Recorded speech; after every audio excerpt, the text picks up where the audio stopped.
Hola, buenas tardes. Mi nombre es Lidia Ramos Gómez. Soy estudiante de la Universidad Virtual del Estado de Guanajuato. Mi asesora es la licenciada Sofía, Pérez Fuentes, y mi materia es Juicio de Amparo 1. El reto es la jurisprudencia. Mi matrícula es 21006437 y analizaremos el caso sobre la jurisprudencia. Pero a manera de introducción, podemos señalar que la jurisprudencia de la Suprema Corte de Justicia y los tribunales colegiados de circuito pueden utilizarla en la solución de incertidumbres jurídicas.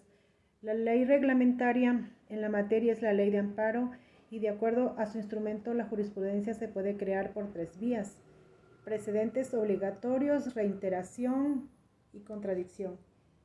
La jurisprudencia tiene un carácter obligatorio para todas las autoridades jurisdiccionales, inferior al tribunal que los emite. Antes de dar respuesta a las preguntas, es importante mencionar la reforma constitucional al Poder Judicial de 2021. Una de las modificaciones en términos de jurisprudencia es la transición en la resolución de los asuntos para pasar del tradicional sistema de tesis a uno apoyado por el sistema de precedentes. El caso número 1 de la pregunta 1 señala: ¿qué método de investigación se utilizó para la creación de dicha jurisprudencia? Además, debemos tener en cuenta dos aspectos importantes.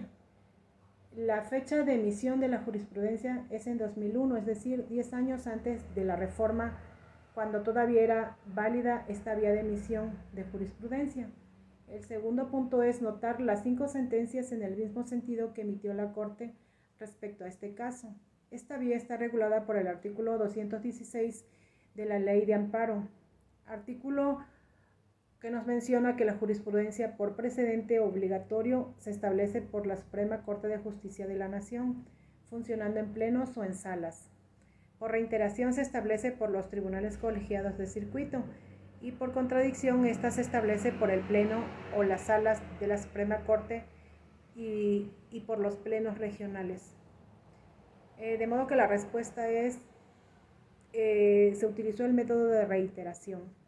Sobre la pregunta del caso 2, interrupción de la jurisprudencia, ¿cuáles son los razonamientos para que la jurisprudencia primera J.93 diagonal 2013 fuera sustituida por la jurisprudencia primera J.78 diagonal 2018 emitida por la primera sala de la Suprema Corte de Justicia?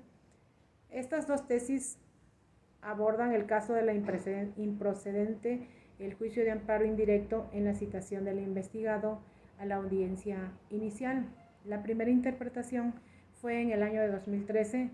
Se dio una interpretación al respecto, la cual mencionaba la orden de la citación al investigado a la audiencia de formulación de imputación transgrede el derecho a la libertad deambulatoria, lo que se traduce en un acto de imposible reparación, susceptible de ser impugnado a través del juicio de amparo indirecto. En 2018 se da una interrupción a esta interpretación siguiendo los siguientes puntos. Uno de ellos considera que la citación de la persona investigada a la audiencia inicial, en la que habrá de formularse imputación en su contra, por sí sola no es un acto que afecte su libertad personal, en tanto que únicamente se solicita estar presente en dicha audiencia. En segundo lugar, se considera que el hecho de que pueda ordenarse su comparecencia forzosa es un acto futuro de realización incierta, al estar condicionada a que el citado no asista sin justificación y el representante social solicite o ordene su comparecencia mediante la fuerza pública, por lo que el acto de comunicación como tal no incide en la libertad misma del citado. La pregunta número 3 es sobre los casos 1, 2 y 3. ¿En qué época del Semanario Judicial de la Federación fueron publicadas las jurisprudencias? Estas respuestas mismas las encontramos en la propia redacción de la tesis. La primera se emitió en la 9ª época, la segunda se encontraba en proceso la 10ª época y la tercera estaba en proceso la 9ª época. Sobre el caso 3 de la pregunta 4 es: ¿para qué autoridad es obligatoria la aplicación de dicha jurisprudencia?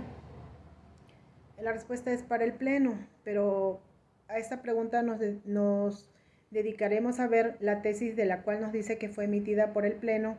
Después revisaremos el artículo 217 de la Ley de Amparo, que establece que la Suprema Corte, para todas las autoridades jurisdiccionales de la Federación y de las entidades federativas, además nos dice que la jurisprudencia del Pleno de la Suprema Corte de Justicia será obligatoria para sus salas de la Suprema Corte de Justicia de la Nación, por lo que concluimos que esta jurisprudencia es obligatoria para todas las autoridades jurisdiccionales de la Federación, entidades federativas y así como las salas de la Suprema Corte.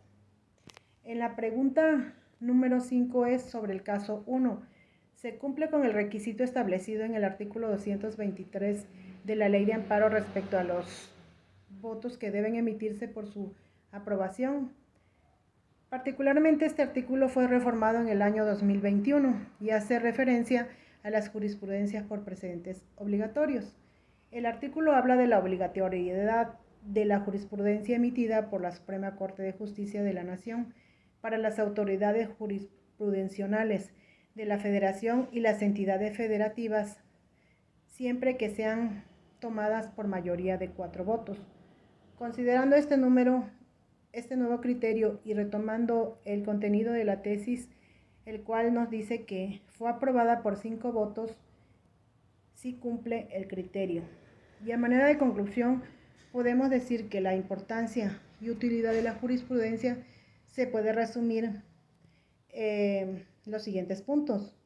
El número 1, es importante sentar un precedente de cómo ser interpretada una norma jurídica. 2, es importante proporcionar criterios jurídicos para la aplicación de la ley.